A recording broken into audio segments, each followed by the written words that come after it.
I'm Savannah. I'm Mackenzie. I'm Lizzie. Gun control is an important topic relevant today, especially with the inauguration of our new president coming up soon.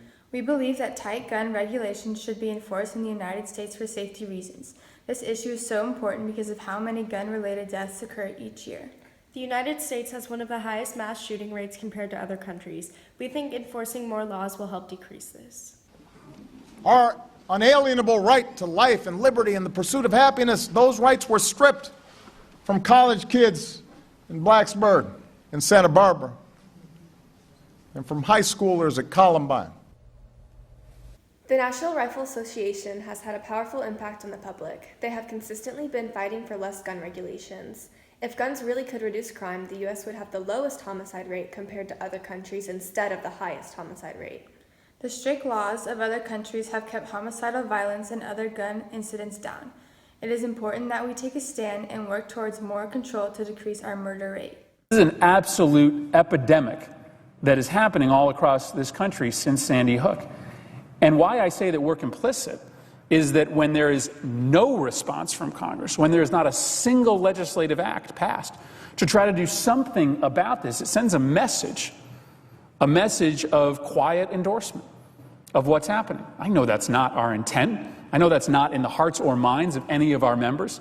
But people notice when every week there is a new story of a school shooting all across the country and Congress does absolutely nothing about it. President Obama in June 2015, after the Charleston mass shooting, stating, "At some point, we as a country will have to reckon with the fact that this kind of mass violence does not happen in other advanced countries.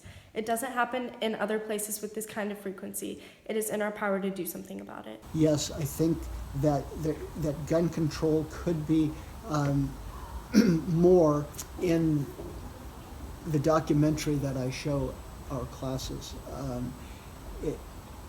It's called Bowling for Columbine. It goes through the countries that are like us, that have much stricter laws other than Canada, which has about the same amount of guns per capita that we do, and they have less than 60 gun deaths a year.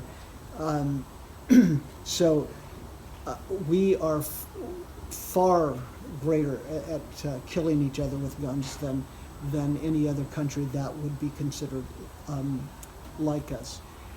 More guns won't stop gun violence. Guns actually represent the greatest threat. The right to carry law is associated with significant increases in violent crime, according to the Uniform Crime Reports data from 1979 to 2012. The 33 states that adopted RTC laws experienced a 4% to 19% increase in violent crimes. It is unusual that a gun would be immediately available to protect yourself if you were under attack. Loaded guns in homes are more of a threat to children than if they got their hands on it thinking it was a toy. Australia hasn't had a mass shooting since 1996 with the enforcement of tough gun control laws. Gun suicide and homicide fell to about 1 per 100,000, while the U.S. rate is at 4.5 per 100,000. Of course, strict gun regulations cannot ensure that mass shootings will be eliminated, but it is an important step towards the safety of our country. Gun possession by individuals is vital for legitimate purposes such as self-defense and hunting and should not be interfered with by the authorities. According to the National Rifle Association, guns are used for self-defense 2.5 million times a year. The police cannot protect everyone all the time. 79% of male gun owners and 80% of female gun owners said owning a gun made them feel safer. Gun ownership acts as an equalizer for women, who are then able to defend against attacks by stronger, more aggressive men.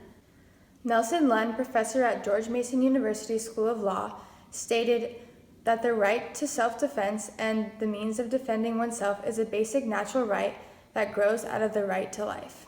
The rest of our rights are also important. Second Amendment rights are important, but there are other rights that we care about as well, and we have to be able to balance them. Because our right to worship freely and safely, that right was denied to Christians in Charleston, South Carolina, and that was denied Jews in Kansas City, and that was denied Muslims in Chapel Hill and Sikhs in Oak Creek. They had rights too. The Second Amendment to the U.S. Constitution clearly guarantees the right to possess firearms by individual citizens. The people who dispute this are misinterpreting the U.S. Constitution.